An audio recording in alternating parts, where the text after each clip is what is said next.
Like लिया शर्मा ने, एकदम बढ़िया।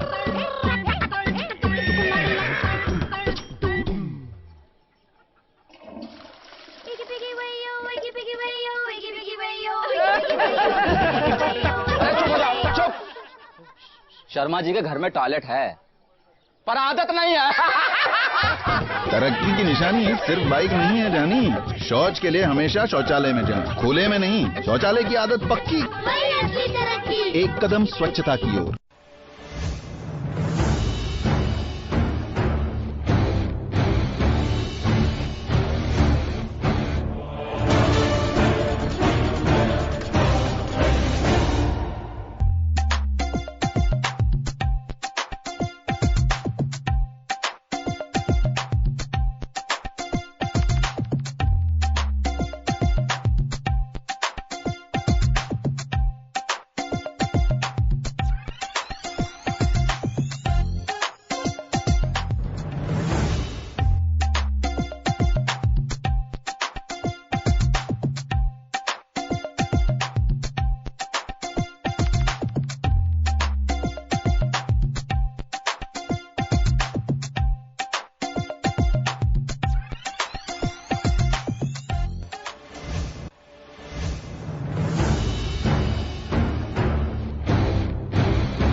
कर्म की मुक्ति आनंद में है और आनंद की मुक्ति कर्म में।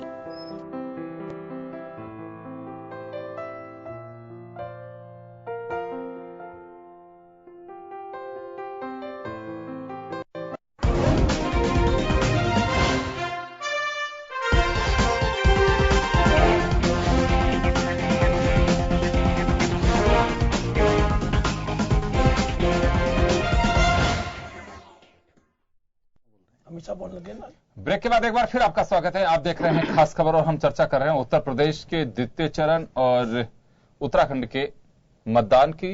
चुनाव प्रचार थम चुका है और नेताओं के जो भाषण है उनमें थोड़ी तल्खी और बढ़ती जा रही है। अखिलेश यादव कह रहे हैं कि काम बोलता है, इस पे वोट मिलेंगे, और नरेंद्र मोदी इसको काउंटर कर रहे हैं और वो कहते हैं कि कारनामा बोलता है। वो पहले दिन से कह रहे हैं कि काम नहीं, अखिलेश जी आपके कारनामों की वजह से आप जाने जाते हैं। खैर चलिए चर्चा हम आगे बढ़ाते हैं। मनीष से मैं एक बात जानना चाहूंगा आपसे, मोदी साहब जिस तरह से रिएक्ट कर रहे हैं, बिहार में बेशक बीजेपी ने इस बात को लेकर के कुछ लेसन लिया नहीं लिया, लेकिन विश्लेषक लगातार ये बात कहते रहे कि मोदी साहब को इस कदर सीधे नीतीश के साथ में टकराव की मुद्रा में नहीं आना चाहिए था। एक कद जो था उसका ख्याल रखना चाहिए था, क्योंकि जब जंग होती है या फिर अखाड़ा होता है, हमेशा हल्के पहलवान की तरफ सिंपैथी होती है कि जाना जाता है कि ये जीते तो ज्यादा ठीक होगा, ये तो पहले से ही पहलवान है। वही अखाड़ा जमा नीतीश और मोदी के बीच में, और एक बार फिर उसी तर्ज पे मोदी साहब इसे रंग देने की कोशिश कर रहे हैं, सीधे अखिलेश से टकराव की स्थिति में आ रहे हैं। तो कुछ लगता आपको कि वहां से हमने कुछ सबक लिया हो जिसको यहां रिएक्ट नहीं करें, या फिर यह है कि बिल्कुल चुनाव हार जीत है उसकी परवाह नहीं है हमें, और उत्तर प्रदेश में इससे जो तरीका है बिहार वाला, क्यों हमें बिहार पैटर्न दिखाई दे रहा है अभी आपके चुनाव लड़ने में? नहीं योगेंद्र जी, बात यह भी है कि जो स्टार कैंपेनर होता है वो जो मूल भावना है जनता की उनको अभिव्यक्त करने का दायित्व रखता है। तो माननीय मोदी जी ने पूरे उत्तर प्रदेश में जो जन भावना है, मैंने जैसे आपको बताया कि बहुसंख्यक और अल्पसंख्यक समाज में बीच में खाई गहरी आई है, और जो कांग्रेस पार्टी के साथ में जो अलायंस बनाया है उसका रीजन भी यही था कि मुस्लिम वोटों का विभाजन ना हो जाए, और यही कारण मूल रूप से यादव प्लस मुस्लिम का एक माई का फॉर्मूला वो लेकर आए। और यही कारण है कि इस बारे में अब वो चुनाव में वो गति नहीं पा रहे हैं। जहां तक इस बात का सवाल है कि जो तत्कालिक मुद्दे उठाए जाते हैं, माननीय मोदी जी एक दबंग प्रधानमंत्री के नाते से एक आउटस्पोकन सही बात कहने वाले ईमानदार प्रधानमंत्री के रूप में जाने जाते हैं, तो किसी प्रकार का दबाव उन पर नहीं है, इस बात की तो अभिव्यक्ति एक है। दूसरी बात यह भी है कि जो उत्तर प्रदेश में जिस प्रकार की घटनाएं हुई, 200 दंगे हो गए, और उसमें सब जगह पर बहुसंख्यक समाज को भय का सामना करना पड़ा, प्रताड़ना का सामना करना पड़ा, वो भी बात इंपॉर्टेंट है। जब वोट बैंक की जैसे जातियों को और समाज को देखा जाता हो, ऐसे में माननीय प्रधानमंत्री जी अपना पुनीत दायित्व तो मानते हैं कि वो जन भावनाओं की अभिव्यक्ति जरूर करें। जैसा इन्होंने अभी कहा कि राम लला हम आएंगे, मंदिर वहीं बनाएंगे, कितनी बार आएंगे? तो जब तक मंदिर नहीं बनेगा जब तक आएंगे, ये जन भावना कहती है।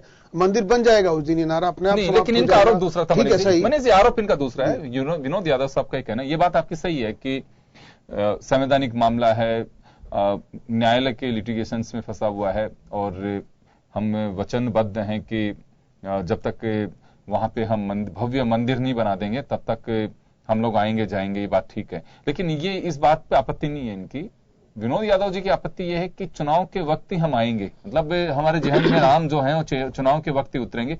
ये इनका ऑब्जेक्शन है कि जैसे चुनाव आते हैं तो बीजेपी को यह मुद्दा याद आ जाता है, बाकी तो सबके प्रभु राम हैं, वो सभी जाएंगे, वहां पे कोई भी जा सकता है। लेकिन मंदिर का जो मुद्दा है, खासकर इनका जो कोट करने का तरीका है वो कि मंदिर का जो मुद्दा है चुनावी मैनिफेस्टो में ही शामिल होता है या फिर तभी याद आता है? नहीं, बात ये नहीं, बात ये है कि उसकी चर्चा उस समय चलती है। अब ये बात तो आप देखेंगे कि साल भर कोर्ट की तारीखें तो पड़ती है, उस पर न्याय प्रक्रिया विचाराधीन है, ये भी जानते हैं। और योगेंद्र जी, जब यहाँ पे एक बाबूलाल नागर के मामले में डिवाइडेड सुनता है तो राम मंदिर की मैटर को डिवाइडेड क्यों नहीं सुनना सकता? ये तो हाईकोर्ट का नहीं, सरकार रिक्वेस्ट कर सकती है ना। सरकार के जो वकील हैं, जो महाधिवक्ता है, उस बारे में कुछ बोलते ही नहीं है। वो चाहते हैं तारीख लेके आ जाओ, डे बाई डे इसकी करके इसको सल्टाओ इस मैटर को। आप सल्टाने नहीं चाहते हो, चुनाव के समय इसका आप यूज करना चाहते हो, फिर आगे पास कौन सा मंदिर बचेगा? इसलिए मनीष जी, कम से कम इस पे अगर सरकार चाहे तो डे टू डे तारीख पढ़ के तो इसका फैसला 2, 4, 5 महीने में हो जाना चाहिए। क्या तकलीफ है राम मंदिर का फैसला करने में? कौन मंदिर के लिए मना कर रहा है? उस आदमी का नाम बताओ ना। कोई व्यक्ति इस देश में राम मंदिर को बनाने के लिए मना नहीं कर रहा, चाहे वो किसी भी जाति का व्यक्ति हो। बात यही है कि मैंने जैसे कहा, एक जो सेशन कोर्ट ने फैसला डिसाइड किया, निर्णय दिया, फिर हाई कोर्ट में उसका चला, डबल बेंच में वो चल रहा है, सुप्रीम कोर्ट में विचारा, बहुत सारी चीजें हैं, आप सब लोग जानते हैं। और न्यायिक प्रक्रिया में किसी भी पॉलिटिकल पार्टी का कोई दखल नहीं होता है। न्याय प्रक्रिया अपनी स्वतंत्र अस्तित्व रखती है। और सही बात ये भी है, अमित शाह साहब बड़े हो जाते हैं, 33 आदमी बड़े हो जाते हैं, तब न्यायपालिका में कोई भी नहीं है आपका दखल। उसकी कैसी बातें बोल रहे हो आप? क्यों गुमराह कर रहे हो जनता को? देखिए, दखल होता है, दखल होता है साहब। लेकिन कुलवार साहब, एक व्यक्तिगत मुकदमे में और एक बड़े विचार जिसपे चल रहा है पूरा, जिसमें एक बार संकल्प भी आया है, हाईकोर्ट ने भी उसका निर्णय सुनाया है, और जिसपे 2000 पेज का सारा फाइल बनी है, उस पर विचार करना, जिसमें संकल्पनाएं विचाराधीन है, जिसमें कि कंसेप्चुअल एस्पेक्ट पे, हिंदुओं के एस्पेक्ट पे, जिसमें कि राम जी के इतिहास पे, वो सब बातें पे चर्चा हो रही होती है। तो ये तो जजेस का विषय होता है कि उस किस प्रकार से मेरा एक आग्रह है, एक व्यक्ति पर जो कोई बात करेंगे, आप देखेंगे कि व्यक्तिगत मुकदमा होता है, उसमें गवाह कम होते हैं और भी जल्दी प्रक्रिया हो सकती है। फास्ट ट्रायल कोर्ट्स का जो भी विषय है, फास्ट ट्रैक कोर्ट्स का है, उसका भी इस्तेमाल यहां पर किया गया है। लेकिन मैं ये कहना चाहता हूं कि जब कोई सवाल ही खड़े नहीं करेगा तो जवाब क्या दिया जाएगा? आप समझ सकते हैं भारतीय जनता पार्टी को जवाब इसलिए देना पड़ता है कि सामने से सवाल आते हैं कि इन्होंने मंदिर के नाम पर वोट लिए थे और अभी तक मंदिर नहीं बना है। जब ये बात ये उच्चारित करते हैं तो उस समय भारतीय जनता पार्टी को एक पक्ष रखना ही होता है कि मंदिर बनाने की संकल्पना दृढ़ है, इच्छा शक्ति दृढ़ है, हम कटिबद्ध हैं। और जहां तक न्यायिक प्रक्रिया का सवाल है, उसमें हमारा कोई हस्तक्षेप नहीं है, उसमें पर्याप्त समय दिया जा रहा है। लेकिन बड़ी बात यह है कि इस बात का जवाब इनके पास नहीं है कि अखलाक की उस पर तो 1 करोड़ रुपए मुआवजा दिया जाता है, और अगर सैनिक की किसी शहीद होता है सैनिक तो उसको 5 लाख रुपए दिए जाते हैं। जनता ये देख रही है अंतर, उसको फ्लैट दिए जाते हैं, फिर सफाई का सम्मेलन किया जाता है, ये सब जानते हैं। और ये सब उनके शेडो के तले हो रहा है जो यहां पर अल्पसंख्यकों के वोट की खातिर इकट्ठा हुए हैं। योगेंद्र जी, मैं बीच में जी बताइए। देखिए, मैं मनीष जी न्यायपालिका से जुड़े हुए हैं, आपको अच्छी तरह से आप भी न्यायपालिका से बिल्कुल बिल्कुल। देखिए, जब कोई मैटर न्यायपालिका में चल रहा होता है और हमें पता है कि हम इसके बाहर नहीं जा सकते, तो फिर इस मुद्दे को चुनाव में उठाने की आवश्यकता नहीं होती। मैंने उठाया, जब लोगों ने पूछ रहे हैं आपके वोट मांगे थे, राम मंदिर का क्या हुआ, थोड़ा सुनिए, जवाब तो देना ही पड़ेगा। आपको ये सोचना चाहिए कि अखिलेश जी इस मुद्दे को ना उठाएं, राम मंदिर की चर्चा ही मत करो। मनीष जी सुनिए, अखिलेश जी ने प्रश्न पूछता है तो अखिलेश जी ने आज तक राम मंदिर का मुद्दा नहीं उठाया। विनय कटियार जी आते हैं, कहते हैं कि मंदिर बनाएगी, जनता पत्रकार बनाएगी। पूछते हैं उनसे तो बताते हैं। पत्रकार नहीं पूछते हैं, वो उनकी खुद इच्छा बताते शक्ति हैं, है, अपनी संकल्प शक्ति खुद है, वो बताते जाहिर हैं। करते हैं। वो उन्होंने प्रण ले रखा है व्यक्तिगत तौर पर कि मैं जब तक जमीन पर सोऊंगा, भोजन एक समय करूंगा। ऐसे बहुत सारे लोग भारत में मिल जाएंगे, नेता जिन लोगों ने राम मंदिर के लिए संकल्प लिया, प्रण लिया। अगर कोई पूछेगा तो बताना ही पड़ेगा। आप ये समझिए कि चुनाव के समय ही जब सभाएं होती है जिसमें अखिलेश जी भाषण करते हैं, राहुल गांधी मायावती जी भाषण करती है, तो अपनी बात कहती है, ऐसे भाजपा के नेता कहते हैं। आप अपनी बात रख दो, कोर्ट में मैटर है, हम इसमें कुछ नहीं बोलना चाहते। जिस दिन न्यायपालिका से फैसला हो जाएगा, हर बार नहीं कहा जाता। ये कहा है विनय कटियार जी ने ये कहा है कि जिस तरह से मस्जिद को ध्वस्त किया गया, शायद उसको शहीद किया गया, उसी तरह से जनता राम मंदिर बना देगी। ये कोई राजनीतिक नहीं, लेकिन अब इस चर्चा में आपने उठाया विषय ये, मैंने नहीं उठाया, कहना चाहता हूं, मैंने नहीं उठाया, जवाब देना ही पड़ेगा। अभी आप बोल रहे हो ना, हाँ, ये रामलला हम आएंगे, मंदिर वहीं बनाएंगे, तो ये आपने नारा लगाया, हमने थोड़ी। अरे आपने प्रश्न खड़ा किया है क्योंकि आपको वो 30-35% का चाहिए मामला, इसलिए आप इकट्ठा होते हो और उसमें 65% का हमको अपने आप लाभ मिल जाता है। आप ये समझिए बात को कि अगर आप ये आज चर्चा ही नहीं करते, मेरे मुंह से तो हुई नहीं, मैंने तो कहा कि हमने तो फूक लिया चूल्हे से। नरेंद्र मोदी जी देश के प्रधानमंत्री हैं, इस चर्चा की बात उन्होंने कहा है ऐसा सब जगह है, तो यहाँ चर्चा कौन कर रहा है? तो वो जब ऐसे समाजवादी पार्टी सब जगह करती है और इसीलिए हम कहते हैं कि एमवाई का फार्मूला है। अब मैं बता चुका हूं एमवाई का फार्मूला साबित हो रहा है। 234 सीटें एमवाई के फार्मूले पे आप जीत सकते हो क्या? 234 सीटें समाजवादी पार्टी जीती 2012 में। एमआई फार्मूला नहीं हो सकता, कोई दूसरा फार्मूला नहीं हो सकता। वो मुलायम सिंह जी का विषय था। मैं आपको बताऊं बात, उस समय के हालात में और इस समय के हालात में फर्क है, और आपने जिस स्ट्रेंथन के साथ में ये काम किया है उससे साफ जाहिर है कि यादवों को इकट्ठा रखने के लिए सारा ड्रामा रचा गया। पिता पुत्र के बीच में ये सारी स्क्रिप्ट राइटिंग हुई और उसके संवाद बोले गए, माइक खींचे गए, पीछे हटाया गया, धकेले गए, वो सब स्क्रिप्ट बाय स्क्रिप्ट ड्रामा था। बिल्कुल, और ये सब लोग जानते हैं, और इसी का कारण था कि यादवों की एकता बरकरार रहे, इसके लिए आपने प्रयास किया, फिर भी नहीं रही वो। क्योंकि जो अखिलेश जी का जो रवैया था और जो कांग्रेस पार्टी के साथ वो मिल गए, तो लोगों को लगा जिस समाजवादी नेता मुलायम सिंह ने पूरी जिंदगी संघर्ष किया, उसी के बेटे ने उसके सारे सपनों को तिरोहित करके कांग्रेस से हाथ मिला लिया, जिनको गाली देते देते मुलायम सिंह जी बुढ़ा गए थे। और यही कारण है अभी भी आपको वही जोर नजर आता है।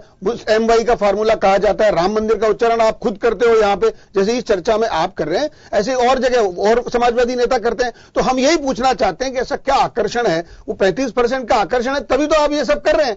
और इधर भाई बीजेपी को तो ये जवाब देना पड़ेगा कि जल्दी फैसला क्यों नहीं हो रहा है, आपके वकील पैरवी नहीं कर रहे हैं, तारीख जब कोर्ट में विचाराधीन है तो फिर आप क्यों बोलते हो? हमको तो बोलना ही पड़ेगा। और हो सकता है कंटेम्प्ट भी लग जाए उन लोगों पे, लेकिन फिर भी इससे दूर रह के केवल जवाब देने के नाम पे आप उच्चारित करवाते हैं। और राम जी का जो भी नाम आता है उसका लाभ जिस भी पार्टी को मिलता है वो राम जी की इच्छा है। चलिए, सुना आपने अभी विनोद यादव साहब, पूरी तरह से आपको ब्रीफ किया है कि, लेकिन मैं एक मनीष से मेरा छोटा सा सवाल और है। मोदी साहब के पास में गिनाने को बहुत कुछ है, वो अखिलेश को जवाब भी दे रहे हैं। अखिलेश ने नहीं मांगा हिसाब, अखिलेश ने कहा कि हमारा काम बोलता है, मोदी जी अपने काम पे बात करनी चाहिए, हम एक दूसरे की छींटाकशी जो कर रहे हैं वो डेमोक्रेटिक हमारी जो एक कस्टम्स है उसके खिलाफ जा रहा है। तो मोदी साहब इसी को सत्ता का नशा बता रहे हैं, जो बता रहा हूं मैं आपको। तो सवाल पूछना क्या गुनाह है? सवाल नहीं पूछा जा सकता? इसको लेकर के विश्लेषकों का यह मानना है कि कुछ चुनाव में ये डू एंड डाई, करो या मरो की स्थिति में है बीजेपी इस वक्त वहां पे। और मुझे लगता है कि हर राजनीतिक दल को होना भी चाहिए, लेकिन जितनी एग्रेसिव और जो पोजीशन एक प्रेस्टीज के साथ में जोड़ते हैं। देखिए, चुनाव है, लोकतंत्र का एक हिस्सा है, पार्टियां आती हैं, जीतती हैं, अपने एजेंडे पे चुनाव लड़ती हैं, लेकिन इसको बिल्कुल इस तरह से कहें कि कुछ भी हो, करो या मरो की जो पोजीशन आ जाती है, तो वहां मुझे लगता है कि कहीं ना कहीं जो लोकतंत्र की चूल्हे हैं वो हिलती नजर आती हैं, उसमें कहीं कच्चापन आता है। और यही वजह है कि कीमत चाहे कुछ भी हो, लेकिन हासिल हमें सत्ता हो। नहीं, बात ये नहीं है योगेंद्र जी, इसको आप अलग दृष्टि से देखेंगे तो देखें, कोई भी चुनाव हो उसको कैजुअली नहीं लड़ा जाता है, चाहे कोई सा भी चुनाव। और ये जॉगिंग ड्रेस में कोई भी अपने दफ्तर में नहीं जाता है। Ultimately if you are on the bench of the work then you ought to have wear the coat and tie. ये तो बात तो सही है। तो इसलिए कैजुअली नहीं ले सकते हैं। पूर्व करो मरो डू एंड डाई हर चुनाव में होता है, चाहे कोई कहे या ना कहे। लेकिन आप ये देखेंगे कि मोदी जी एक परिपूर्ण नेता हैं। वो ऐसे नेता हैं ब्रह्मांड के जिनके सर्वाधिक फॉलोअर ट्विटर पे, फेसबुक पे हैं। उन्होंने बराक ओबामा और उनसे भी ज्यादा, ऐसी टाइम मैगजीन में वो छपे हैं तो नंबर 1 नेता के रूप में उनको छापा गया है। तो इस बात को ये समझते नहीं। और एक इसी तरह से भारत के नेता मान लो, ब्रह्मांड में जा रहे हैं आप। ब्रह्मांड के वही नेता, मतलब जो लोकतांत्रिक पूरा है ब्रह्मांड है, उस ब्रह्मांड के मोदी जी सर्वमान्य सर्वाधिक फॉलोअर वाले नेता हैं। अब भारतीय जनता पार्टी सर्वाधिक सदस्यों वाली पार्टी है। इस बात को तो स्वीकार करने में इनको दिक्कत होगी। तो ऐसी दशा में यही बात बच जाती है कि अब देखो एक मुख्यमंत्री से बहस कर रहे हैं। मैं ये कहना चाहता हूं जो उनका स्टार कैंपेनर है वो और एक जो बीजेपी का स्टार कैंपेनर है, वो दोनों अपने एक बेंच पर, अगर एक स्टेज पर फेस करते हैं तो उनको वही बातें कहनी पड़ेगी, जवाब देने पड़ेंगे। उस समय तो ये कहने लग जाते हैं कि ये तो स्वयं देवता ही जवाब दे रहे हैं और ये बेचारा ये तो छोटा सा बालक है। और जब बात आती है आरोपों की इनकी, तो वो अपना पूरा प्रिविलेज लेना चाहते हैं। तो ये नहीं हो सकता है। जब आप मैदान में खेल रहे होते हैं तो वही आपके पास एक ओवर में 6 बॉल होती है, उनके पास भी वही बॉल है। मैं ये कहना चाहता हूं कि अगर इसको आप पॉलिटिकल एस्पेक्ट पर देखते हैं तो उसका जवाब देना चाहिए कि आप भेदभाव साफ बरत रहे हैं, आप बहुसंख्यक समाज का अनदेखी कर रहे हैं, आप वहां पर 200 दंगे हो रहे हैं, कानून व्यवस्था की स्थिति खराब है और आपने 6 महीने केवल पिता पुत्र की लड़ाई में बिता दिए, ड्रामा में। उस दौरान विकास की बात हुई नहीं, समाजवाद को आपने तिरोहित कर दिया। इतनी सारी बातें इतने दिनों में लगभग 150 सभाओं में कह चुके हैं, तो उनका रिपीटेशन करने का कोई मतलब नहीं। तो जो बार बार नई बात आती है उसका जवाब तत्काल परिस्थिति पर दिया जाता है। चले, लेकिन परिस्थितियों का जो जवाब है इसको लेकर कुछ विश्लेषक हैं, इसे खींचल्लाहट और आक्रामकता बताई जा रही है कि मोदी साहब की जो बॉडी लैंग्वेज है वो बदल रही है। वो जब बिहार के अंतिम चरण के लिए मोदी साहब जिस पोजीशन में थे और जिस तरह से भाषाओं का प्रयोग कर रहे थे, वही प्रयोग उत्तर प्रदेश में कर रहे हैं। ये अपना अपना नजरिया है। देखिए, मैंने पहले ही कहा कि कुछ विश्लेषकों का इस तरह से व्यू जा रहे हैं सामने। हाँ, चलिए आपके पास में आऊंगा मैं। यादव साहब, क्या लगता है आपको कि द्वितीय चरण है बहुत महत्वपूर्ण है? पहले 73 और अब 67 सीट, दोनों के बीच 140 सीट के हम 15 तारीख को मतदान हो चुका होगा। क्या माना जा सकता है इससे कि गठबंधन को लेकर के मोदी जी समाजवादी उन नेताओं को याद दिला रहे हैं कि राम मनोहर लोहिया जो एक राजनीतिक वंश, मुलायम सिंह यादव, लालू यादव जो अपना एक पितामह की तरह उन्हें देखा करते थे, आज वो कांग्रेस की गोद में बैठ रहे हैं और कांग्रेस की गोद में बैठने के बाद में लोहिया जी की आत्मा भी माफ नहीं करेगी कि जिस कांग्रेस के खिलाफ लोहिया जी ने हमेशा संघर्ष किया, आज एक सत्ता की कुर्सी पाने के लिए उनके वसूलों को भूल गए। मोदी साहब अब ये नई बात लेकर के आए, अब उसमें एक आपकी पार्टी से जुड़े हुए हैं या फिर वो समाजवादी चिंतक उनको इस नजरिए से अवगत करा रहे हैं। योगेंद्र जी, मैं आपसे आपने जो बात बताई है इसको माननीय मुख्यमंत्री अखिलेश जी भी बता चुके हैं। मैं भी आपसे निवेदन करना चाहता हूं आपके चैनल के माध्यम से। डॉक्टर राम मनोहर लोहिया कांग्रेस के विरोध में थे, लेकिन उन्होंने ये भी कहा था कि जिस दिन कांग्रेस सबसे कमजोर होगी उस समय हम कांग्रेस के ही साथ रहेंगे, क्योंकि कांग्रेस की नीतियों में जो उनको भी कुछ ऐसा लगता होगा। डॉक्टर राम मनोहर लोहिया ने कभी ये नहीं कहा कि कांग्रेस को हम खत्म करेंगे। आज देश के इतिहास की बात नहीं की थी, कांग्रेस इतिहास बनेगी, मोदी साहब की तरह नहीं बोल रहे थे। मोदी जी जिस तरह से कहते हैं कांग्रेस विहीन करेंगे, क्या राजनीतिक पार्टियों के विहीन करने से देश को कोई विकास हो जाता है क्या? आज ऐसी बात करनी चाहिए कि देश में युवा को रोजगार मिले, किसान को खेती का पर्याप्त पैसा मिले। आपने कहा था कि 50% हम ज्यादा पैसा देंगे, मोदी जी क्यों नहीं बात कर रहे उसकी? किसान को फसल का, अगर स्वामीनाथन आयोग की रिपोर्ट के अनुसार जो मोदी जी कहते थे हम इसकी इंप्लीमेंट करेंगे इसको, उसमें 50% ज्यादा मिलना था, 1 रुपए की जगह 1.5 रुपया मिलना था। लागत अगर 1 रुपया आती है तो 1.5 रुपया मिलना चाहिए था। वो आज किसान के बारे में ये बात नहीं कर रहे। वो ये कह रहे हैं कि कांग्रेस के साथ बैठ गए क्योंकि उनको एक भय सता रहा है। वो बिल्कुल भयभीत है इस समय कि जिस तरह से मोदी जी कुछ चीजें ये भी कर रहे हैं कि मोदी जी का जो बहस के लिए चुनौती दे रहे हैं या फिर वो किसी भी योजना के लिए सीधी ललकार लगा रहे हैं उनको, अखिलेश को, उनका कहना है कि विकास की जो बात कर रहे हैं, काम बोलता है। उन्होंने कहा कि काम बोलता है, तो मेट्रो के स्टेशन का फीता काट दिया, ट्रेन वहां दौड़ नहीं रही है। नहीं, देखिए, आपने एम्बुलेंस खड़ी करा दी, डीजल के पैसे नहीं है, अस्पताल का आप दावा कर रहे हो। वो कुछ चीजें ऐसी कह रहे हैं वो, लेकिन वही बात है कि कमजोरियां एक दूसरे को आप लोगों को नजर आ रही हैं। निश्चित रूप से योगेंद्र जी, जो आप कह रहे हो, देखिए ट्रायल के लिए मेट्रो चलाई, मेट्रो ट्रायल के लिए चली, पूरी कंप्लीट। क्या अपन जयपुर में बैठे, जयपुर की मेट्रो चली तो क्या पहले रोज ही मेट्रो के अंदर जनता को बैठा दिया था?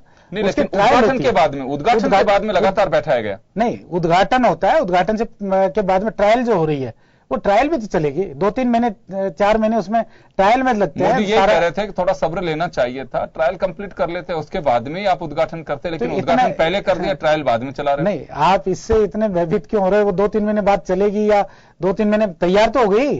ये तो देश के प्रधानमंत्री जान ही रहे हैं। अब मेट्रो तैयार है, ट्रायल होनी है, ट्रायल होकर चल जाएगी। ये देश के प्रधानमंत्री जी को पता है। जनता के सामने इस तरह की बातें क्यों रख रहे हैं? क्यों? आपको ध्यान होगा बिहार के चुनाव में, जैसे आप बता रहे, बिहार के नेताओं का या बिहार की जनता का डीएनए की मांग करने लग गए। देश के प्रधानमंत्री जी को यह नहीं पता कि देश इकट्ठा कब रहता है। क्या बिहार को विदेश मान लिया गया था कि देश के उसका बिहार वालों के जनता के जो डीएनए टेस्ट की बात करने लग गए?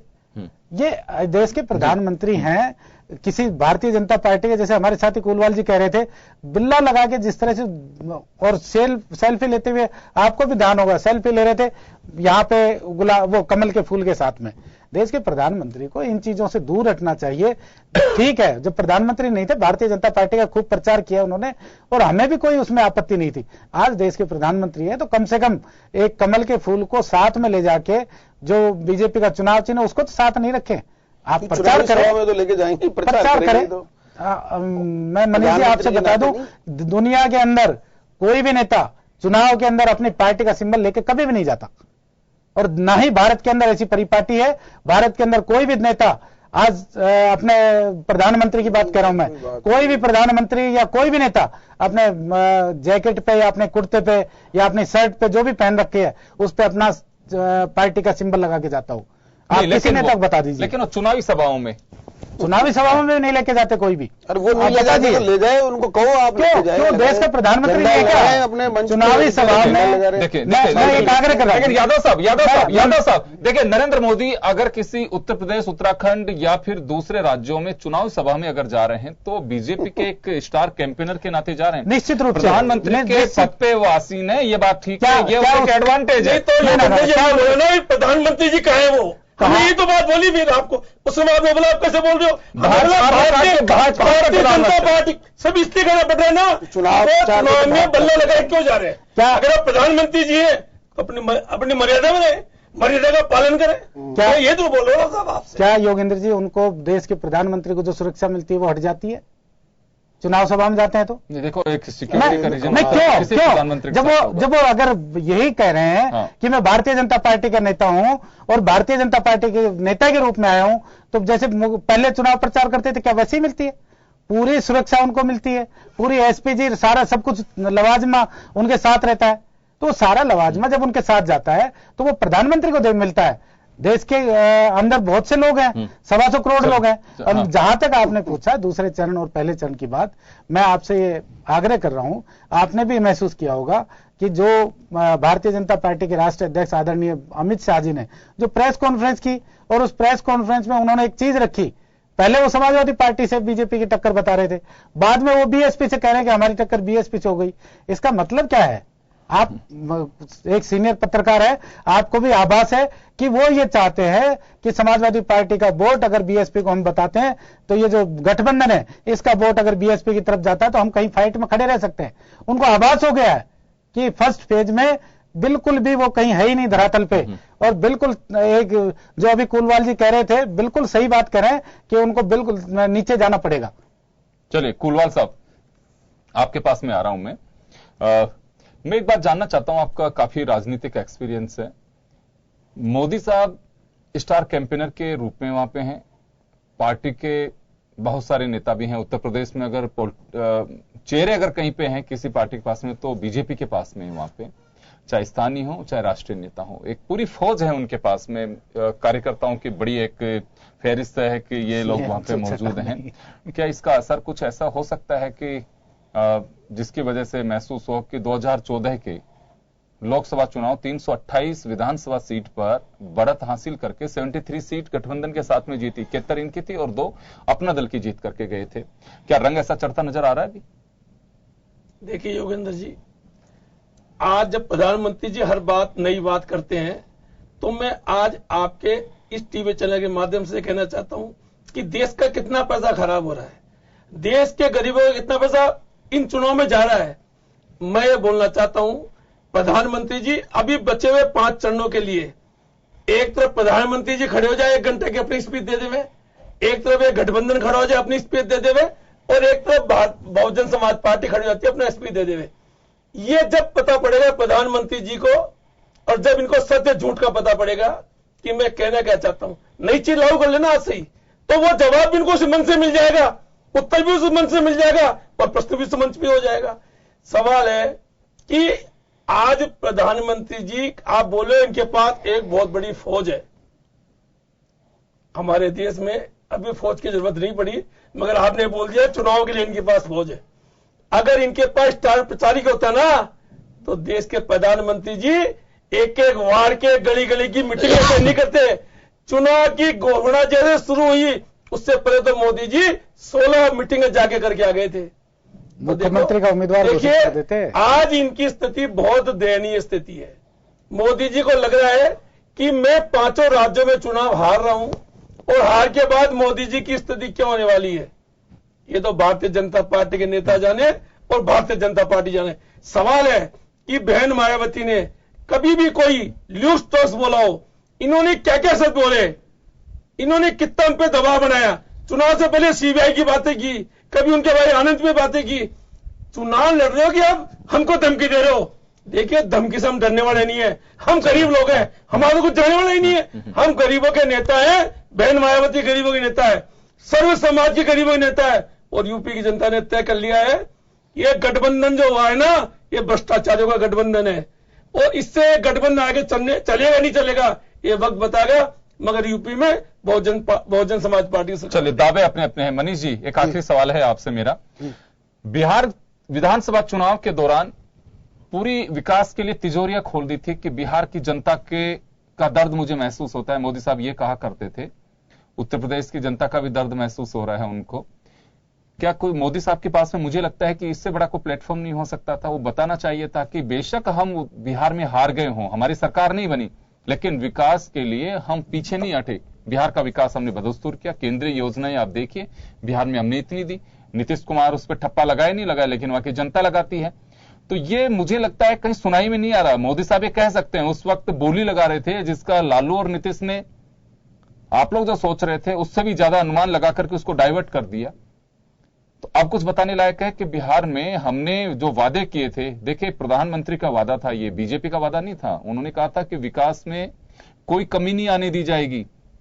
तो जनता ने विश्वास किया, जिसने वोट दिया 1.25 लाख करोड़, तो एक बड़ा अमाउंट उन्होंने बताया था। ये बता सकते हैं कि मोदी साहब अभी 1.25 साल के अंदर कितना पैसा वहां खर्च किया बिहार में, ताकि बताया जा सके यहां पे आकर के। और दूसरा, बिहार में भी लोग यही कहते थे कि लोकल फेस नहीं है बीजेपी के पास में, सिर्फ मोदी बनाम नीतीश हो रहा है, तो इससे बड़ा नुकसान बीजेपी को होगा। यहां कुछ ऐसा ही कुछ डिफरेंट लग रहा है आपको यहाँ पे कि बिहार की पृष्ठभूमि में यहाँ की पृष्ठभूमि के विश्लेषकों को अलग नहीं लग रहा कुछ? योगेंद्र जी, सबसे बड़ी बात तो यह है कि बिहार चुनाव के बाद में अभी जितनी भी सभाएं हुई, नीतीश कुमार भी सार्वजनिक तौर पर बोले, प्रेस कॉन्फ्रेंस की, एक बार भी उन्होंने शिकायत नहीं की कि बिहार के हक का पैसा नहीं मिल रहा है। तो ये अपने आप में जाहिर होता है कि कोई इस तरह की बात दुराव छिपाव की, भेदभाव की नहीं है। चुनाव हारने के बावजूद भी भारतीय जनता पार्टी के जो उम्मीदवार हैं वो भी अपने काम कर रहे हैं, और जो केंद्र सरकार है वो तो अपना फंडिंग कर ही रही है। और यही कारण है कि नीतीश कुमार जी ने भी इस विषय पर समर्थन किया कि केंद्र ने कोई दुराभाव ना वश काम नहीं किया है, और एक भी जगह उनकी अभिव्यक्ति नहीं हुई। तो ये अपने आप में स्वयं सिद्ध है कि इस तरह की बात देखिए, नीतीश और उनके डिप्टी सीएम तेजस्वी यादव दोनों ही इस बात का आरोप लगा चुके हैं कि केंद्र दोहरे व्यवहार को अपना रहा है बिहार के साथ में। तो ये बात आप नहीं कह सकते कि नीतीश कुमार अपनी आपत्ति नहीं करा रहे हैं। चलिए, समय कम है। उत्तर प्रदेश का चुनाव कैंपेन 8 मार्च तक चलेगा और लंबा एक समय है वहां मतदान के जो आखिरी चरण होगा तब तक। लेकिन फिलहाल हम कहें कि दूसरे चरण के लिए चुनाव प्रचार थम चुका है और सभी राजनीतिक दलों का अपना अपना दावा है। लेकिन चुनाव काफी रोचक कहा जा सकता है। बीजेपी हो चाहे दूसरे पार्टियों, अपने अस्तित्व का सवाल बना लिया है, और देश के सबसे बड़े राज्य का चुनाव तो अंदाज कुछ इस तरह का होगा, ये पहले से अपेक्षित भी था।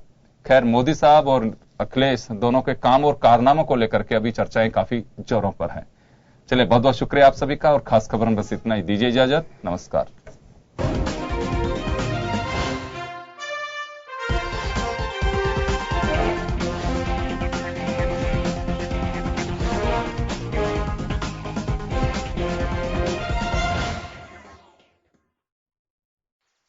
बच्चन जी।